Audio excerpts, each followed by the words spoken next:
বিচারকরা শঙ্কায় আছে কি বিচার হচ্ছে, কি অভিযোগে কার কি শাস্তি হচ্ছে। তারা মধু খাওয়ার জন্যই। আমাদের প্রত্যাশা থাকে যে এই অভ্যুত্থান পরবর্তী রাষ্ট্র পরিচালনায় যারা থাকবেন তারা একটা স্বচ্ছ ইমেজের সততা এবং আন্তরিকতার সাথে সেই রাষ্ট্র পরিচালনা করবেন।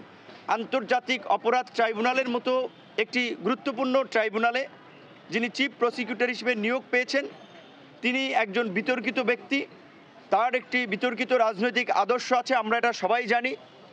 এবং ইতিমধ্যেই তিনি আওয়ামী লীগের নেতাদের সাথেও জাতীয় পার্টির নেতাদের সাথেও মিটিং করেছেন, আমরা তথ্য পেয়েছি। কিন্তু যেহেতু আমরা এই সরকারেরই পার্ট, এই আন্দোলন সংগ্রামেরই পার্ট, কাজে আমরা কথা বলতে চাই নাই।